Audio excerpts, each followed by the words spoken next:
All right, good afternoon, NCCF family. Good to see everyone today. మీ అందరినీ చూడటం నాకు సంతోషంగా ఉంది. I had a chance to talk to Brother Zach recently, and in the conversation, he asked me a question.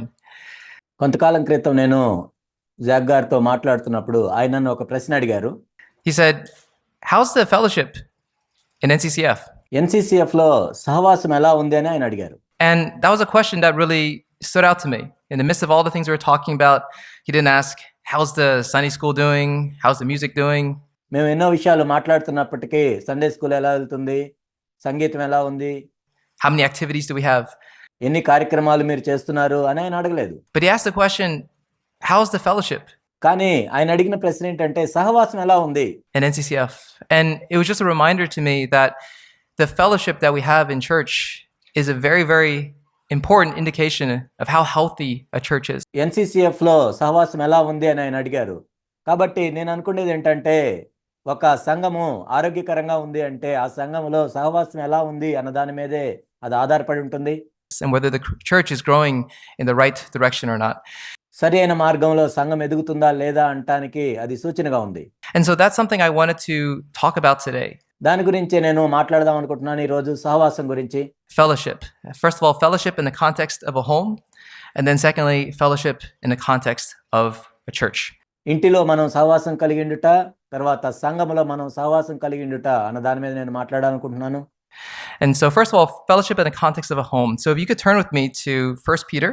మొట్టమొదట మనం ఇంట్లో ఉండే సహవాసం గురించి ఆలోచించినట్లయితే 1 పేతురు 3వ అధ్యాయాన్ని చూద్దాం. And chapter 3, we'll use that as a start. 1 Peter chapter 3.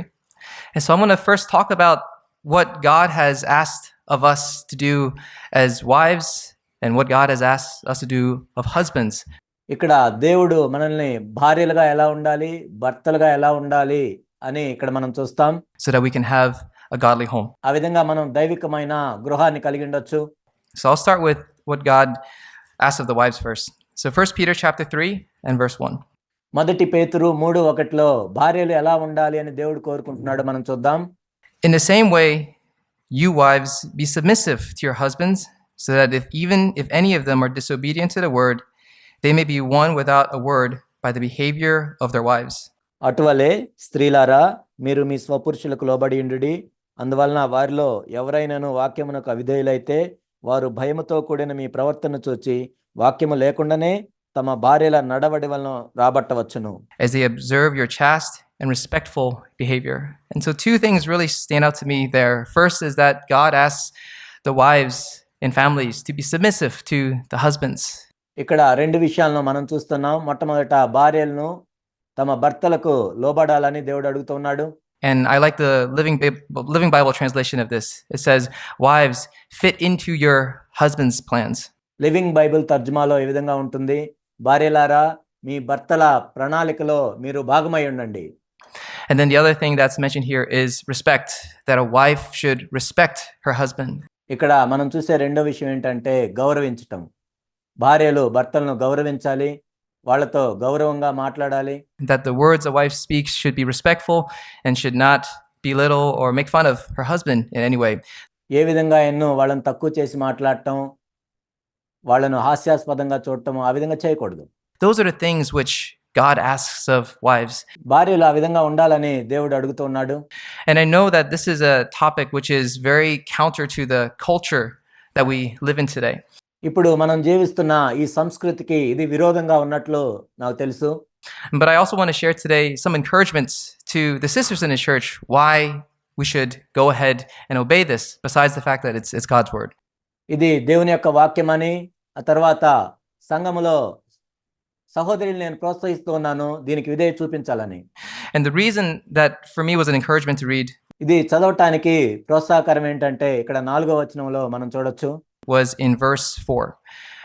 And this is what God says about such a sister who's willing to submit to her husband.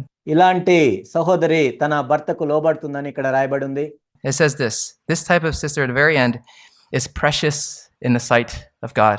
ఇలాంటి సహోదరి దేవుని దృష్టిలో ప్రశస్తమైనదిగా ఉంటుంది. And I really like that word, precious. ఇక్కడ ప్రశస్తమైన అనే మాట నాకు ఇష్టం. It's like if you were to walk down a beach and you see all these rocks, and all these rocks are all dull and they all look the same. But all of a sudden you see there's a diamond here. మీరు beach వెంట నడుస్తూ వెళ్తున్నప్పుడు ఈ రాళ్ళన్నీ కూడా చూడటానికి ఎంత డల్గా ఉంటాయి, కానీ అకస్మాత్తుగా నీవు ఒక వజ్రాన్ని చూసినట్లయితే And it's like, wow, this is really precious. ఇదెంతో ప్రశస్తమైంది అని నువ్వు అనుకుంటావు. That's the feeling I get when I read this verse. I think God looking at all the women in the world and it's like, okay, they're just like rocks. ఈ వచనాన్ని నేను చదివినప్పుడు నాకు కూడా అలాంటి భావమే కలుగుతుంది. ఈ లోకంలో ఉన్న స్త్రీలందరినీ చూసినప్పుడు దేవుడు ఏమనుకుంటా అంటే వీళ్ళు రాళ్ల వలె ఉన్నారు. But there's a few sisters here and there that shine out because they're willing to submit to their husband. కానీ అక్కడక్కడ కొంతమంది స్త్రీలు వాళ్ళ భర్తలకు వాళ్ళు లోబడాలని నిర్ణయించుకున్నారు కాబట్టి వాళ్ళు వెలిగించబడుతూ ఉంటారు. And the Lord says, these sisters are precious in my sight. అప్పుడు దేవుడు ఏమంటాడంటే ఈ సహోదరులు నా దృష్టిలో ఎంతో ప్రశస్తమైన వారు. And I want that to be an encouragement to those who are hearing this message today. ఈ రోజు ఈ వర్తమానం వింటున్న వాళ్ళకి ప్రోత్సాహకరంగా ఉండాలని నేను చెప్తున్నాను. I want to share an example of someone who stood out. And this is the example of Sarah. She's also mentioned a little bit later in verse 6. ఈ విధంగా ఉన్న ఒక స్త్రీ గురించి నేను చెప్తాను. ఆమె శారా 6వ వచనంలో మనం చూస్తాం. So if you think about Sarah, who is Abraham's wife, she was an example of someone who was willing to submit to her husband Abraham. Sarah Abraham భార్య అని మనకు తెలుసు. తన భర్త అయిన అబ్రహాముకు లోబడటానికి ఆమె నిర్ణయించుకుంది. But think about the life that she had to go through by submitting to Abraham. అబ్రహాముకి లోబడినందున ఆమె వెళ్ళవలసిన జీవితాన్ని మీరు చూసినట్లయితే, So for example, if we look at Genesis and back in chapter 12, when Abraham first left Ur of the Chaldees, what he did was he went down to Egypt. ఉదాహరణకి ఆదికాండము 12వ అధ్యాయంలో మనం చూసినట్లయితే కల్దీలయను ఊరు ఆయన విడిచిపెట్టి ఆ తర్వాత ఐగుప్తుకు వెళ్ళాడు. And then in Egypt, because he knew his wife was so beautiful, he said, hey, Sarah, don't tell Pharaoh that you're my wife. ఆయన ఐగుప్తుకు వెళ్ళిన తర్వాత శారా ఎంత అందంగా ఉంది కాబట్టి శారాతో ఏమన్నాడంటే నీవు నా భార్యవని ఫరోతో చెప్పొద్దు అన్నాడు. Tell him that you're my sister. నీవు నా సహోదరి అని చెప్పు. And it wasn't a good situation for Sarah to be in. Okay, so that was one example where despite this very difficult situation, నీవు నా సహోదరి అని చెప్పు అని చెప్పాడు. అయితే శారాకు ఇది మంచి పరిస్థితి కాదు. Sarah was willing to obey Abraham and submit. ఎంతో క్లిష్టమైన పరిస్థితుల్లో కూడా అబ్రహాముకి విధేయత చూపించాలని శారా అనుకుంది అక్కడ. But the interesting thing is that that's not the first time that happened. కానీ అది కేవలం ఒక్కసారి మాత్రమే జరిగింది కాదు. It actually happened a second time, about probably 20-25 years later. 20-25 సంవత్సరాల తర్వాత మరలా ఇదే పరిస్థితి జరిగింది. And the same exact thing happens. Abraham goes to a new place and he says, I'm really scared here. Sarah, please tell them that you are my sister and you're not my wife. Abraham వేరొక ప్రదేశానికి వెళ్ళినప్పుడు శారా నాకెంతో భయంగా ఉంది కాబట్టి నీవు నా భార్య అని చెప్పవద్దు, నా సహోదరి అని చెప్పు అని అన్నాడు. And Sarah obeys again, a second time. And that's amazing. Sarah మరొకసారి రెండోసారి విధేయత చూపించింది. ఇదంతా ఆశ్చర్యకరం. And I think if I was Sarah in that time, I would have said, hey, look, Abraham, we've kind of gone through this situation before 20 years ago. Let's not repeat this again. ఒకవేళ నేనే శారా లాగా పరిస్థితిలో ఉన్నట్లయితే, అబ్రహాము చూడు 20 సంవత్సరాల క్రితం మనం ఇదే పరిస్థితిలో వెళ్ళాం, నేను మరలా ఇదే పరిస్థితిలో వెళ్ళను అని చెప్పేవాడిని. But nowhere in the Bible does Sarah say anything like that. She obeyed Abraham. కానీ శారా ఆ విధంగా చెప్పినట్లుగా ఎక్కడ మనం బైబిల్లో చూడము. శారా అబ్రహాముకు విధేయత చూపించింది. Now, my point is, I'm not saying that, sisters, if something is happening in the home and you need help, to not reach out. That's not my point. ఇక్కడ నేను చెప్పేది ఏంటంటే, ఒకవేళ ఇంట్లో సంగతులు సరిగా లేనట్లయితే మీరు వచ్చి మాట్లాడకూడదని నేను చెప్పట్లేదు. But my point is that there was a spirit that Sarah had, and Sarah had that spirit of willing to submit to her husband. కానీ శారా ఎటువంటి ఆత్మ కలిగి ఉంది, తన భర్తకు లోబడే ఆత్మ కలిగి ఉంది. And that was so precious in God's sight that he mentioned it here in the New Testament. దేవుని దృష్టిలో అది ఎంతో ప్రశస్తమైనదిగా ఉంది కాబట్టి మరలా క్రొత్త నిబంధనలో దేవుడు ఇక్కడ ప్రస్తావించాడు. If you think about this, think about the number of Old Testament women that were mentioned in the New Testament with a compliment. పాత నిబంధనలో ఉన్న స్త్రీలు క్రొత్త నిబంధనలో వారిని అభినందిస్తూ ప్రస్తావించిన విషయాన్ని మీరు ఆలోచించినట్లయితే, Okay, let me repeat that question. Think about the number of Old Testament women that were mentioned in the New Testament, but with a compliment. How many are there? It's probably just a handful. For example, there's Hagar, who is mentioned because of her faith. There's Moses' parents, who were also mentioned because of their faith. This is all in Hebrews. చాలా కొద్ది మంది మాత్రమే ఉన్నారు. మనం చూసినట్లయితే రాహాబు తన విశ్వాసాన్ని బట్టి అక్కడ ప్రస్తావించారు. మరియు మోషే తల్లిదండ్రుల పేరు కూడా అక్కడ ప్రస్తావించారు. వీరిద్దరివి కూడా హెబ్రీలకు రాసిన పత్రికలో ప్రస్తావించారు. And then there's Sarah. And so there's not a lot of women from the Old Testament that were mentioned in the New Testament with such a compliment. And Sarah, ఆ తర్వాత శారాను మనం చూస్తాము.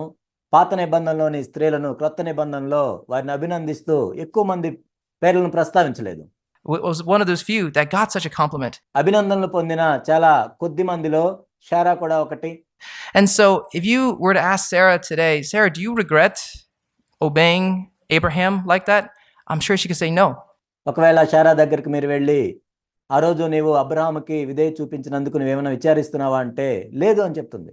I have no regrets whatsoever. She got an honor of a lifetime to be able to mention in the Bible and to be an example for sisters for thousands and thousands of years. నాకు ఎటువంటి విచారం లేదు అని ఆమె చెప్తుంది. ఎందుకంటే వేల సంవత్సరాల కొలది అనేక మంది సహోదరులకి మాదిరిగా ఉండే ఘనత ఆమెకు లభించింది. And so I just want to say that as encouragement to sisters that are listening here, that it's really precious to God if he can find a sister who's willing to submit to her husband. ఇక్కడ ఉండే సహోదరులకు ప్రోత్సాహకరంగా ఉండడానికి నేను చెప్తున్నాను. ఎవరైతే తమ భర్తలకి లోబడాలని నిర్ణయించుకుంటారో దేవుని దృష్టిలో వారు ఎంతో ప్రశస్తమైన వారు. And I want to share a more personal story. I was in a Bible study recently. నా వ్యక్తిగతమైన ఒక అనుభవాన్ని మీకు తెలియజేస్తాను.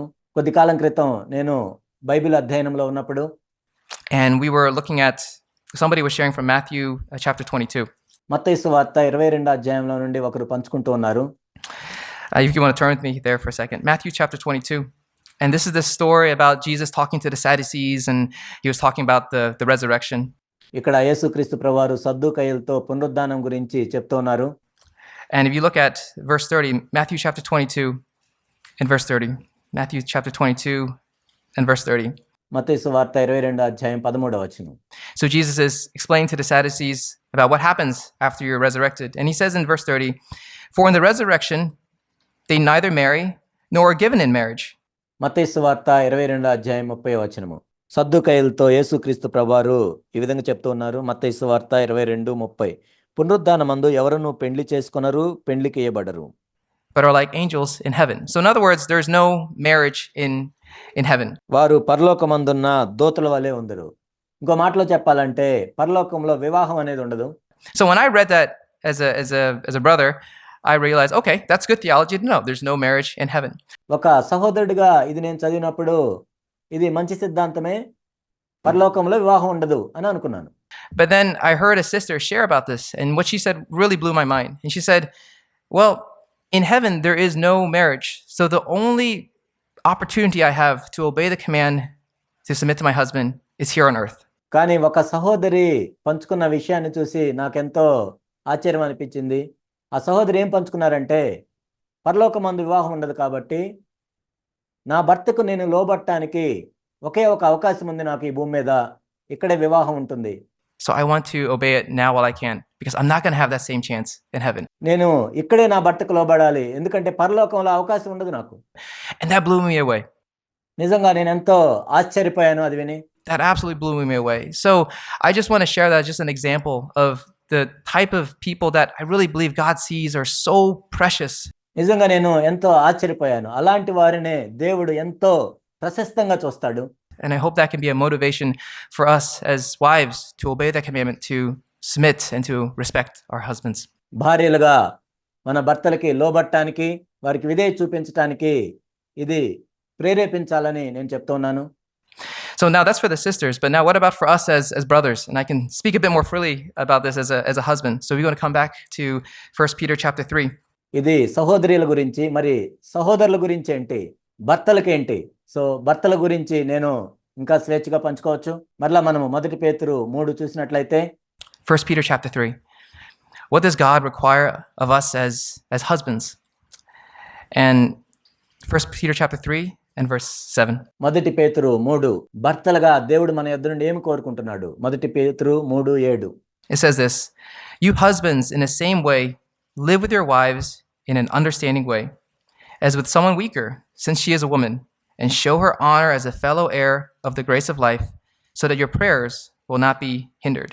అటువలనే పురుషులారా, జీవమను కృపావరములో మీ భార్యలు మీతో పాలివారై ఉన్నారని ఎరిగి ఎక్కువ బలహీనమైన ఘటమని భార్యను సన్మానించి మీ ప్రార్థనలకు అభ్యంతరం కలగకున్నట్లు జ్ఞానము చొప్పున వారితో కాపురము చేయుడి. And I like that phrase in an understanding way. ఇక్కడ అర్థం చేసుకొని కాపురం చేయండి అనే మాట నాకు ఎంతో ఇష్టం. And the Living Bible translates like, be thoughtful of her needs. Living bible తర్జుమాలో ఏముందంటే తన అవసరాలను ఆలోచించాలి. I thought that was a nice translation of that. Be thoughtful of her needs. ఇదెంతో మంచి తర్జుమా. తన అవసరాలను గుర్తెరగాలి. And this was something that I believe God really tried to emphasize, because he says at the end of this that your prayers will not be hindered. ఈ మాటనే దేవుడు ఇక్కడ నొక్కి చెప్తున్నాడు. ఎందుకంటే చివర్లో ప్రభు ఏం చెప్తున్నారంటే మీ ప్రార్థనలకు అభ్యంతరము కలుగకుండునట్లు. So if I'm not thoughtful of my wife's needs, then my prayers will be hindered. నా భార్య యొక్క అవసరాలను నేను గుర్తించినట్లయితే, దాని గురించి పట్టించుకోనట్లయితే నా ప్రార్థనకు జవాబు రాదు. And I can share a little example for why I believe God says something like that. దేవుడు ఇలా ఎందుకు చెప్తున్నాడు అని ఒక ఉదాహరణ మనం చూడాలంటే, So when I got married, Crystal's father walked Crystal down the aisle and brought her up to the stage. నాకు వివాహం జరుగుతున్నప్పుడు నా భార్య యొక్క తండ్రి నడుచుకుంటూ వచ్చి స్టేజ్ మీదకి వచ్చారు. And at the stage, Crystal's father gave Crystal's hand to mine. And then he said, Wenhai, she's yours now. నా భార్య యొక్క తండ్రి తన చేతిని నా చేతిలో పెట్టి, వెన్హై, ఇప్పుడు ఈమె నీకు సంబంధించింది, Take good care of her. And then he walked down the stage. తను జాగ్రత్తగా చూసుకోమని చెప్పి ఆ స్టేజ్ మీద నుండి దిగి వెళ్ళిపోయాడు. And that's all he said. అదే చెప్పాడు ఆయన. And I imagine, what if I didn't take that ask of him seriously and I didn't treat Crystal well? నేను దాన్ని పట్టించుకోకుండా నా భార్యను నేను సరిగా చూసుకున్నట్లయితే ఎలా ఉంటుంది? And then one day I have something wrong in the home and I call up Crystal's dad, Mr. Wang, I need your help with something. ఇంట్లో ఏదైనా పరిస్థితి బాగాలేనప్పుడు నా భార్య యొక్క తండ్రికి ఫోన్ చేసి నీ సహాయం నాకు కావాలని నేను అడిగితే, Do you think he's going to pick up my phone? ఆయన నా ఫోన్కి జవాబిస్తాడని మీరు అనుకుంటున్నారా? No, he's going to say, no, I'm not going to help you. You got to take good care of my daughter first before I help you with anything. నేను నీకు సహాయం చేయను, ముందు నా కూతుర్ని నువ్వు సరిగా చూసుకో, ఆ తర్వాత నేను నీకు సహాయం చేస్తాను అంటాడు. And so in the same way, I can see this is perhaps also God's heart. God is a father and he loves his daughters tremendously. అదే విధంగా దేవుని యొక్క హృదయం కూడా ఉంటుంది. దేవుడు తన కుమార్తెలను ఎంతో ప్రేమిస్తూ ఉంటాడు. And so it was a reminder for me that the woman I'm married to, she's a daughter of a king. కాబట్టి నేను వివాహం చేసుకున్న నా భార్య ఒక రాజు యొక్క కుమార్తె. And I really need to treat her well and to be thoughtful of her needs. నేను నిజంగా ఆమెను బాగా చూసుకోవాలి, ఆమె యొక్క అవసరాలను నేను పట్టించుకోవాలి. Otherwise, God gives us this warning here. Otherwise, my prayers will be hindered. లేనట్లయితే దేవుడు ఇక్కడ హెచ్చరిస్తున్నాడు, నా ప్రార్థనలకి జవాబు రాదు అని. And so one of the things I was thinking about is, what is the sin that can most easily slip into our relationship with our wives? భార్యతో భర్తకున్న సంబంధంలో బాగా ఎక్కువగా పడిపోయే పాపం ఏంటి? So think about all the things that happen in home. What is the sin that a husband can most easily slip into in the context of the relationship with a wife? ఇంట్లో జరిగే అనేక విషయాలు మనం ఆలోచించినట్లయితే ఒక భర్త భార్య పట్ల ఏ పాపంలో ఎక్కువగా పడిపోతూ ఉంటాడు. And for me, I believe that sin is bitterness. నాకైతే ఎక్కువగా పడిపోయే పాపం ఏంటంటే భార్య విషయంలో నిష్ఠూరం పెట్టుకోవటం. Okay, and I'll share this from Colossians. I'll share some Colossians chapter 3, if you want to turn with me there. Colossians chapter 3 and verse 19. కొలస్సీయులకు రాసిన పత్రిక 3వ అధ్యాయం 19వ వచనాన్ని చూద్దాం. Colossians chapter 3 and verse 19. It says, husbands, love your wives and do not be embittered against them. So notice in that verse, కొలస్సీ 3:19, భర్తలారా మీ భార్యలను ప్రేమించుడి, వారిని నిష్ఠూర పెట్టకుడి. ఇక్కడ మీరు గమనించినట్లయితే the contrast that the Holy Spirit says in terms of loving your wife is not to yell at your wife or to be super mad at your wife. It didn't say that. ఇక్కడ చూడండి, మీ భార్యలను ప్రేమించుడి అని చెప్పిన తర్వాత దానికి వ్యతిరేకమైంది ప్రభు ఇక్కడ మీ భార్యల మీద కేకలు వేయొద్దు, లేకపోతే పిచ్చిగా ప్రవర్తించొద్దు, ఇలాంటివి చెప్పట్లేదు. కానీ It says the opposite of loving your wife is bitterness. ఇక్కడ భార్యలను ప్రేమించే దానికి వ్యతిరేకమైంది ఏంటంటే నిష్ఠూర పెట్టడం. And that's the first thing that is mentioned there. So I believe that bitterness is something that God is trying to warn us about. This is a sin that can really slip into your marriage relationship. కాబట్టి అందుకే ప్రభు ఇక్కడ మొట్టమొదటిగా నిష్ఠూర పెట్టకుడి అని చెప్పారు. భార్యాభర్తల మధ్యలోకి ఎక్కువగా వచ్చేది ఈ నిష్ఠూర పెట్టడమే. Be careful about that. దాని గురించి ఎంతో జాగ్రత్తగా ఉండాలి. And I can relate to that from personal example. Having been married, I've noticed that sometimes things don't quite work out in the home as we want. వివాహమైన ఒక వ్యక్తిగా దాన్ని నేను అన్వయించుకున్నట్లయితే ఇంట్లో చూసినట్లయితే అనేక విషయాలు అనుకున్నట్లుగా జరగవు. Sometimes things are burnt, and sometimes maybe the food is a little too salty. కొన్నిసార్లు ఆహారం మాడిపోతూ ఉంటుంది, ఒక్కోసారి ఉప్పు ఎక్కువగా అవుతుంటుంది. A lot of things happen. అనేక విషయాలు జరుగుతూ ఉంటాయి. And I've noticed that for those little things that can happen, there can be a bitterness in my heart. కాబట్టి ఆ చిన్న చిన్న విషయాలను బట్టి కూడా నా హృదయంలో ఒక చేదుని నేను పెట్టుకోవచ్చు, నిష్ఠూరాన్ని పెట్టుకోవచ్చు. That comes like, hey, why did my wife do this, or why did my wife do that? ఎందుకు నా భార్య ఇలా చేసింది, అలా చేసింది. And I believe that God has really challenged me to seek for a life where 365 days in a year, I would never, ever blame my wife for anything. దేవుడు నన్ను సవాల్ చేస్తుంది ఏంటంటే 365 రోజులు కూడా దేన్ని బట్టి కూడా నా భార్యని నేను నిందించకూడదు. No matter what happens in home, it doesn't matter. I will never blame my wife for anything. I'm not there yet, but God has really been challenging me to go down that path. ఇంట్లో ఏమి జరిగినా పర్వాలేదు కానీ నా భార్యని నేను నిందించకూడదు. అంటే నేను ఇంకా అక్కడ లేను కానీ దేవుడు నన్ను సవాల్ చేస్తున్నాడు అక్కడికి వెళ్ళాలని. And it's not just not blaming our wives, but also to appreciate them. వారిని కేవలం నిందించకుండా ఉండటం మాత్రమే కాదు, నీ భార్యను అభినందిస్తూ కూడా ఉండాలి. And to love them more. I remember one piece of advice that Brother Zach given me. వారిని ఎక్కువగా ప్రేమిస్తూ ఉండాలి. జాక్ పునిన్ గారు నాకు ఒక సలహా ఇచ్చారు. When I was single, that was really stood out to me. And he said, "Wenhai, learn to grow in wonder of your wife." నాకు వివాహం కాకమునుపు జాక్ పునిన్ గారు ఒక సలహా ఇచ్చారు. వెన్హై, నీకు వివాహమైన తర్వాత నీ భార్య పట్ల నీవు ఆశ్చర్యపడుతూ విస్మయం చెందుతూ ఉండాలి, అందులో ఎదుగుతూ ఉండాలి. And that's a statement that really stood out to me. That when I first met my wife, I was amazed at her, and I think, oh, she's amazing. అది నాకు ఎంతో బాగా గుర్తుంది. ఆ తర్వాత మొదటిసారి నా భార్య నేను కలుసుకున్నప్పుడు కూడా నేను ఎంతో అభినందిస్తూ ఆశ్చర్యపోతూ ఉన్నాను.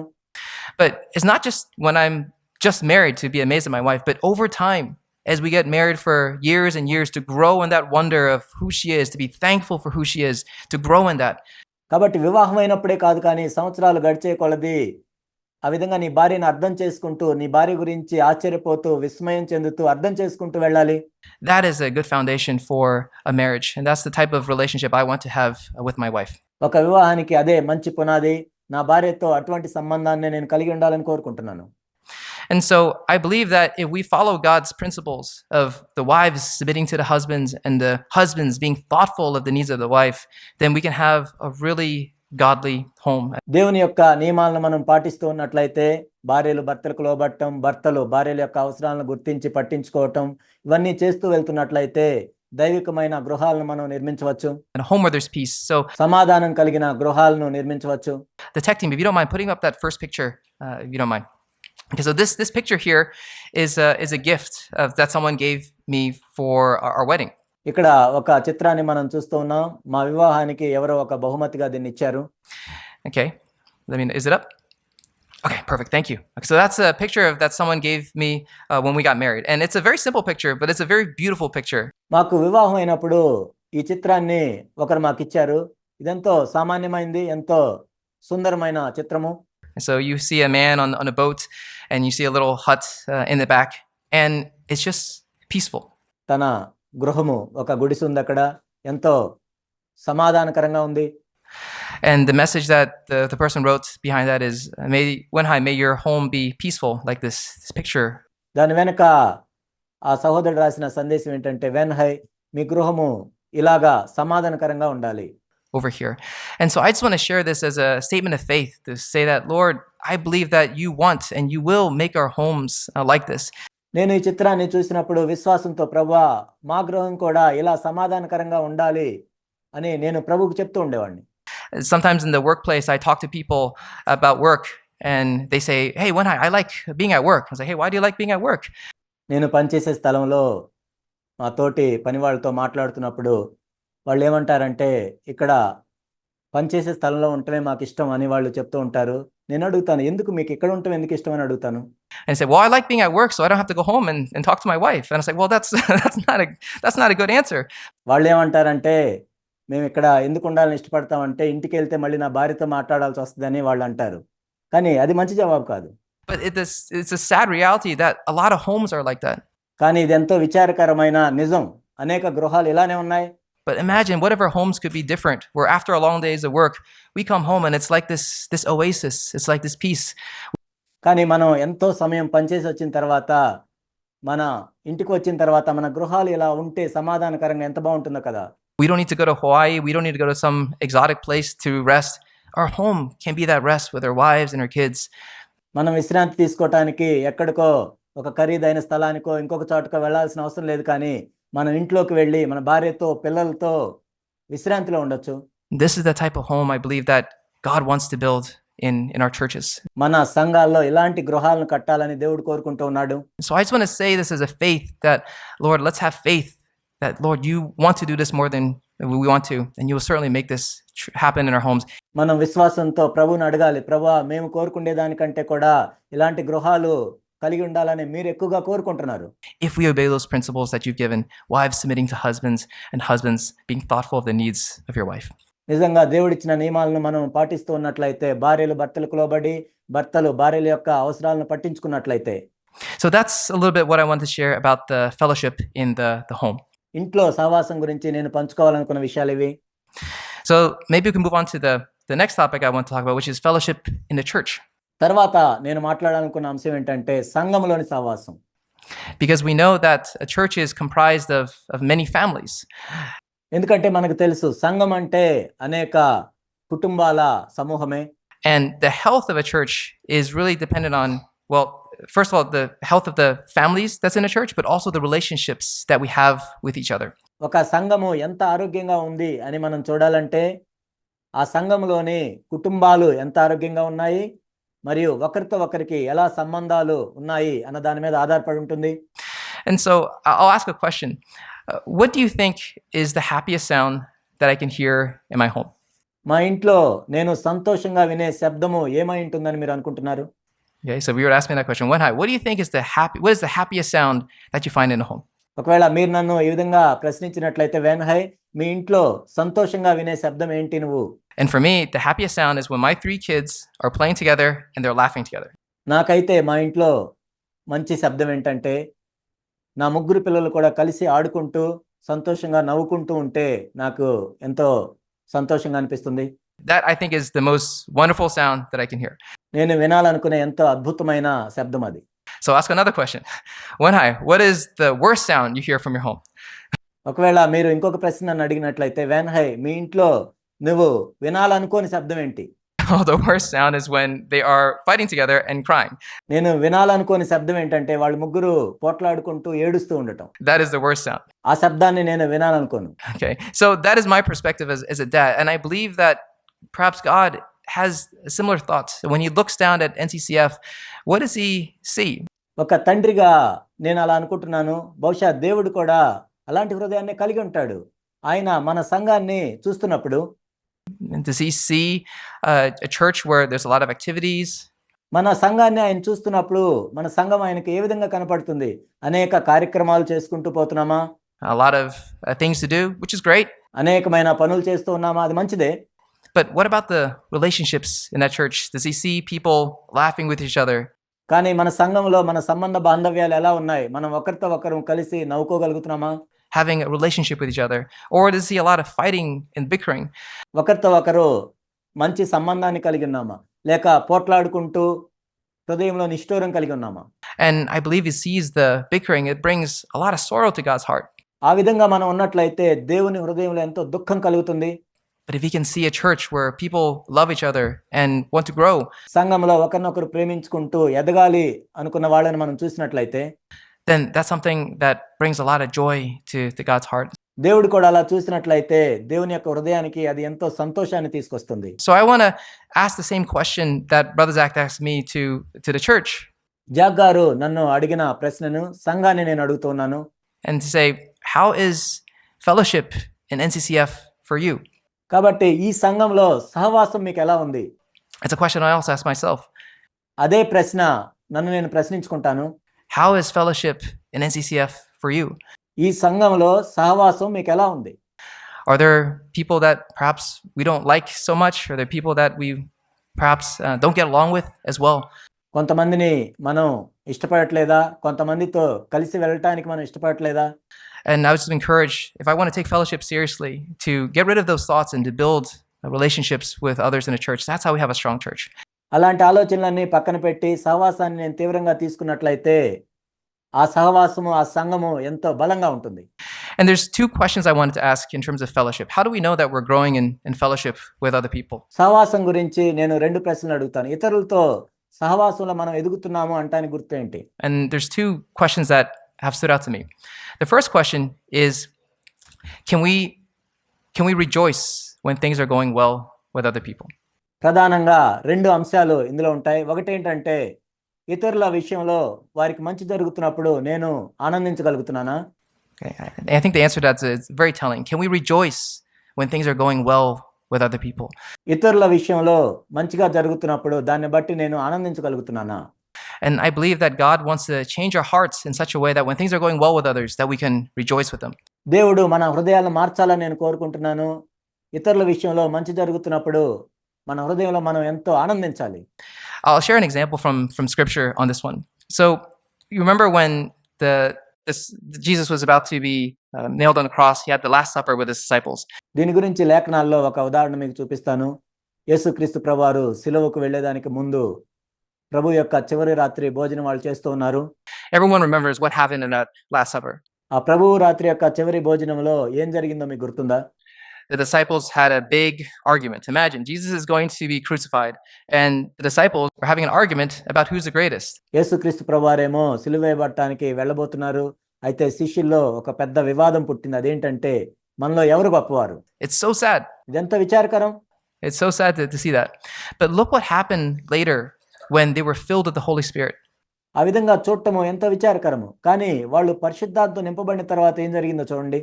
And see how their attitude towards each other changed. So if you would turn with me to Acts chapter 2 and verse 14. ఒకరి పట్ల ఒకరి వైఖరి ఏ విధంగా మార్చబడిందో మనం చూద్దాం. అపోస్తుల కార్యములు 2వ అధ్యాయం. Acts chapter 2 verse 14. అపోస్తుల కార్యములు 2వ అధ్యాయం 14వ వచనం. And this is what it says. But Peter, taking his stand with the 11, raised his voice and declared to them. So this is the time after they were filled with the Holy Spirit. There are thousands of people outside. అయితే పేతురు ఆ 11తో కూడా లేచి నిలిచి బిగ్గరగా వారితో ఇట్లా నేను వారు పరిశుద్ధాత్మ నింపబడిన తర్వాత ఇది జరిగింది. బయట చూసినట్లయితే వేల మంది మనుషులు ఉన్నారు. The home. And there's a wonderful opportunity for someone to speak and they share about the gospel. వారితో సువార్తను పంచుకోవటానికి ఎవరికైనా అది ఒక మంచి అవకాశం. Imagine the first sermon after Pentecost. It's a tremendous honor for that. Pentecost తర్వాత మొదటి వర్తమానము నిజంగా అది బోధించిన వాళ్ళకి ఎంత ఘనత వస్తుంది కదా. And what happens here? It says Peter taking a stand with 11. ఏం జరిగింది ఇక్కడ? పేతురు 11 మందితో కూడా లేచి నిలబడ్డాడు. And if I look in the margin of my Bible, it says this. It says Peter being put forward as spokesman. ఇక్కడ బైబిల్లో మార్జిన్లో చూసినట్లయితే వారి తరపున మాట్లాడటానికి పేతురుని వాళ్ళు నిలబెట్టినట్లుగా ఉంటుంది. So what does that mean? That means that somebody pushed Peter out into the front. వాళ్ళందరూ కలిసి పేతురు ముందుండటానికి నెట్టారు. So it's almost like the disciples all looked at each other and said, hey, you go talk. No, you go talk. No, Peter, you go. And they all like pushed him out to the front and said, no, Peter, you're going to be our spokesperson. And they pushed him out there. అది ఎలా ఉందంటే శిష్యులు ఒకరి మొక్కలు ఒకరు చూసుకుంటారు, నువ్వు మాట్లాడని. చివరికి ఏం చేశారంటే పేతురు మా తరపున నువ్వే మాట్లాడమని వాళ్ళు పేతురుని ముందుకు నెట్టారు. And what a contrast that is to what happened during the Last Supper, where everyone's saying, no, I'm number one. I am the greatest. ప్రభు యొక్క చివరి రాత్రి భోజనమున జరిగిన దాన్ని బట్టి చూస్తే వాళ్ళు ఏమనుకున్నారంటే అక్కడ నేనే మొదటి వాడిని, నేనే ప్రధానుణ్ణి అని వాళ్ళు అనుకున్నారు. దీన్ని పోల్చి చూసుకున్నట్లయితే ఎంత విరోధంగా ఉందో కదా. But here, after they filled with the Holy Spirit, they were willing to put other people first. And when Peter got this honor, వాళ్ళు పరిశుద్ధాత్మతో నింపబడినాక ఇతరులను ముందుకు నెట్టడానికి వాళ్ళు ఎంతో సమ్మతించారు. I'm sure they were happy about it. They rejoiced with him. పేతురుకి ఘనత లభించినప్పుడు వాళ్ళందరూ కూడా ఎంతో సంతోషించారని నేను అనుకుంటున్నాను. And so I think that's one good question that I can ask myself. Can I rejoice with other people when things are going well? ఈ ప్రశ్న నన్ను నేను ప్రశ్నించుకుంటూ ఉంటాను. ఇతరులకు మంచి జరుగుతున్నప్పుడు వాళ్ళతో కలిసి నేను ఆనందించగలుగుతున్నానా? That's a good indication of whether I'm growing in fellowship or not. నేను సహవాసంలో ఎదుగుతున్నానా లేదా అని చూసుకోవటానికి అదొక మంచి గుర్తు. And then the second question I can ask myself is, if my fellowship is growing, is Do I have a burden for the burdens of others in the church? నేను సహవాసంలో ఎదుగుతున్నానా లేదా అని నన్ను నేను ప్రశ్నించుకోవటానికి రెండో ప్రశ్న ఏంటంటే, ఇతరుల యొక్క భారములను నేను భరిస్తూ ఉన్నానా, Or do I just care about my own burdens? లేక నా సొంత భారములనే నేను భరిస్తూ ఉన్నానా? And the tech team, if you don't mind, share the second picture on this as well. దీనికి సంబంధించి నేను రెండవ చిత్రాన్ని చూపిస్తాను. So in the Bible, we've talked about, the Bible says how we're supposed to be priests. We're a kingdom of priests, it says in the Bible. Bible ఏం చెప్తుందంటే మనందరము కూడా రాజులైన యాజక సమూహం అని తెలియజేస్తుంది. But what does that practically mean? Like, what does it actually mean practically to be a priest for the Lord? దేవునికి యాజకులుగా ఉండటం అంటే ఏంటి? ఆచరణ విషయంలో దాన్ని ఎలా పెట్టాలి?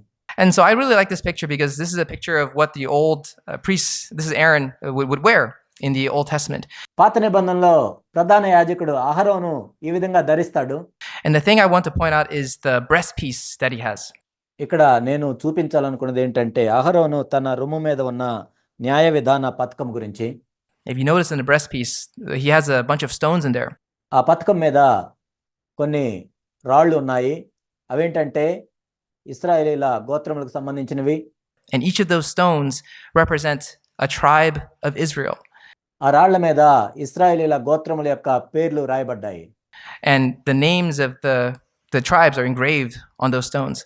And so, in other words, every single time Aaron went to serve the Lord, he carried this breastpiece with him. And that breastpiece represented the different tribes in Israel.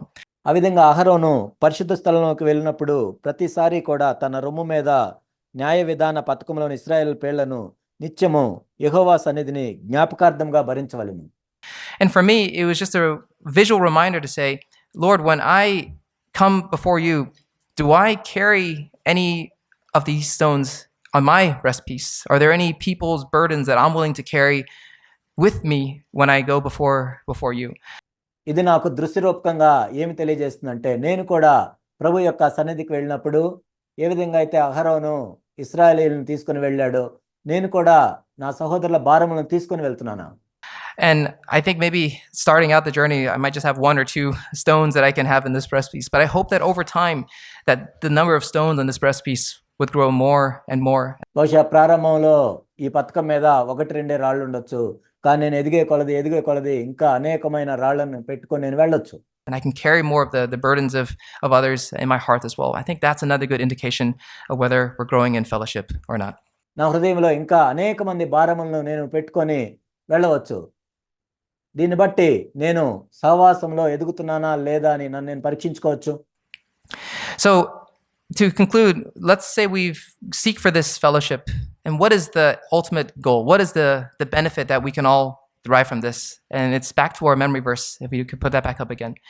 The benefit of all this is Satan will be crushed under our feet. మన కంఠత వాక్యాన్ని చూసినట్లయితే సాతాను కాళ్ళ క్రింద శీఘ్రంగా చితక తొక్కబడతాడు. And I really like the example, the imagery that's used here, being crushed under our feet. It's like కాళ్ళ కింద చితక తొక్కబట్టము అంటే ఏంటంటే, నేను ఒకసారి ఈ విధంగా ఊహించుకున్నట్లయితే it's like a bug that's walking on the ground and someone just steps on it. Like that's what it means to crush. Road మీద ఒక పురుగు వెళ్తున్నప్పుడు ఎవరైనా పాదము దాని మీద పడ్డప్పుడు అది చితక తొక్కబడుతుంది. And there's a wonderful promise that God of peace will crush Satan under our feet if we seek for this fellowship. మనము ఇటువంటి సహవాసంలో ఎదుగుతూ ఉన్నట్లయితే ఇక్కడ దేవుడిచ్చే వాగ్దానం ఏంటంటే, సమాధానకర్త యొక్క దేవుడు సాతాను మీ కాళ్ళ క్రింద శీఘ్రముగా చితక తొక్కించును. In our homes and in our church. I love this picture here. It's the crushing Satan under feet. What does it look like? Well, you have the husband and wife here on the screen. They're just hugging each other. ఇక్కడ భార్యాభర్తల్ని మనం చూస్తున్నాము, వాళ్ళు ఒకరినొకరు కౌగిలించుకొని ఉన్నారు. Doesn't seem like they're doing much. But I believe that if we can have this type of peace in our homes, in our churches, మన గృహములో మరియు మన సంఘములో ఇలాంటి సమాధానాన్ని మనం కలిగి ఉండాలి. then Satan's activities will be crushed. అప్పుడు సాతాను యొక్క కార్యక్రమాలన్నీ చితక తొక్కబడతాయి.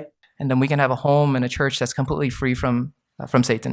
అప్పుడు సాతాను నుండి విడుదల పొందిన గృహములను సంఘములను మనం కలిగి ఉండొచ్చు. And so that's just something I want to share today that has been challenging me as we look at NCCF and we think about all the things that we can do, whether it's activities or music, all these things, just to have the right priorities. కాబట్టి ఇదే నేను మీతో పంచుకోవాలనుకున్నాను.